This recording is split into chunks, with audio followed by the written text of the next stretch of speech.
Paulo disse: já é hora de despertarmos do sono, porque a nossa salvação está agora mais perto de nós do que quando aceitamos a fé. Se há na terra um povo que pode tornar suas palavras do apóstolo, é que conhece o tempo, esse povo é o povo adventista. És morno. Que nos diz aquele que conhece o nosso coração? Não és frio nem quente. Oxalá foras frio ou quente. Assim, porque és morno e não és frio nem quente, vomitar-te-ei da minha boca. Está Apocalipse, capítulo 3, versículo 15 e 16. É o povo do tempo do fim. Estamos a falar do povo de Laodiceia. Não há dúvida de que temos chegado à própria véspera da hora suprema, em que de este chamado para uma conversão genuína e uma reforma cabal na vida de cada um de nós deve ressoar por todos os cantos de Sião. Este que a serva do Senhor, por autoridade divina, estabeleceu, faz anos, nos seguintes parágrafos inspirados. Necessidade de uma reforma. Um revivamento da verdadeira piedade entre nós, eis a maior e mais urgente de todas as nossas necessidades. Buscá-lo deve ser nossa primeira ocupação. Importa haver diligente esforço para obter a bênção do Senhor. Não porque Deus não esteja disposto a outorgá-la, mas porque nós encontramos carecidos do preparo para recebê-la. Nosso Pai Celeste está mais disposto a dar seu Espírito Santo àqueles que lhe o peçam, do que pais terrenos o estão a dar boas dádivas a seus filhos. Cumpre-nos, porém, mediante confissão, humilhação, arrependimento e fervorosa oração, cumprir as condições estipuladas por Deus em sua promessa para conceder-nos sua bênção. Querido Jesus, aos teus pés hoje quero depor a minha vida, os meus pecados, as lutas, tudo aquilo que sou, senão somente pó. Preciso de ser transformado e de nascer de novo. Ajuda-me, Senhor, a ser fiel a Ti em todo o meu viver. O povo de Deus não suportará a prova a menos que haja um revivamento e uma reforma entre o povo de Deus. Mas esta deve começar sua obra purificadora entre os ministros. Ou seja, uma reforma dentro da igreja, não outra igreja. Será também esse tempo um tempo de angústia moral. Durante esse tempo não haverá mediador. Se houvesse em sua vida faltas não confessadas ou pecados imperdoados, estariam perdidos. Passam, pois, por uma hora de incerteza e aflição. Por um momento parecem não estar seguros de que todos os seus pecados tenham sido apagados. Como Jacó na noite de angústia que passou junto ao Jaboque. Eles humilham suas almas diante de Deus e clamam com todo o fervor. Os 4 anos de Apocalipse que estavam sustendo os ventos os soltarão de maneira que se desencadearão furiosamente todas as paixões humanas e sobre os ímpios cairão as 7 últimas pragas. Será uma época de terrível agonia para o mundo, de açoites tais como nunca se presenciaram na terra. Não fosse o fato de serem essas pragas locais e não universais, o mundo inteiro ficaria despovoado. Contudo, os filhos de Deus não sejam afetados pelas pragas. Para eles, esta época será um tempo de angústia indizível, em duplo sentido. Será, em primeiro lugar, uma angústia material, com raiz na perseguição, despiedade de que serão objeto.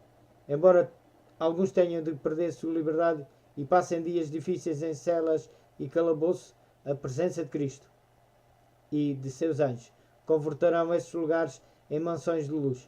Muitos deles andarão fugitivos em lugares afastados, mas defendidos e assistidos pelos anjos de Deus. Como fator dos assuntos, porém, e em certa medida preparatório destes acontecimentos, ocorrerá dentro da Igreja de Deus um movimento de reformulação da vida, fruto em grande parte da pregação da mensagem da testemunha fiel. A chuva serôdia, a pregação intensiva e a terminação da obra, por outro lado, Deus deseja derramar sobre o seu povo a chuva serôdia do Espírito Santo, assim como a chuva temporã. Habilitou a Igreja Apostólica para proclamar as boas novas da salvação com sucesso por todas as partes do mundo, de então este refrigerante eflúvio do poder divino permitirá que o povo de Deus, da atualidade, complete sua obra e alcance toda a nação, tribo, língua e povo. Este é o momento em que os filhos de Deus deverão preparar-se para sair das grandes cidades e em breve abandonar também as cidades pequenas. Depois que as 7 últimas pragas começarem a cair, quer dizer, depois de finalizar o tempo da graça, ou seja, durante o tempo de angústia, dar-se-ão os seguintes acontecimentos nesta cadeia. Primeiro ponto. A imagem da besta. O protestantismo apostatado procurará matar quantos não o adorem. Sairá um decreto de morte para os que observam o sábado, escusados que serão de inimigos da lei e da ordem e causadores de todas as calamidades que sacodem a terra, as pragas. O decreto de morte terá uma data específica para o seu cumprimento. Quando for promulgado, os filhos de Deus sairão de todos os centros povoados, inclusive das pequenas cidades, e se refugiarão nos bosques, nos desertos, nos lugares escarpados, onde contarão com a especial proteção de Deus e a assistência dos anjos, os quais lhe proverão alimento. Será um tempo de verdadeira angústia, em que os fiéis clamarão a Deus de maneira incessante e com todo o fervor, solicitando libertação. Os poderes aliados na luta contra Deus, sua verdade e seu povo serão o dragão, a besta e o falso profeta. Apocalipse, capítulo 16, versículo 13. O dragão representa Satanás, neste caso particular, trabalhando por intermédio do espiritismo sob todas as suas formas, pagã, agindo nas modalidades do culto pagãos e de superstição cristã. Amalgamo-me com os cultos protestantes ou católicos por meio de milagres e na base da doutrina comum, da imortalidade da alma.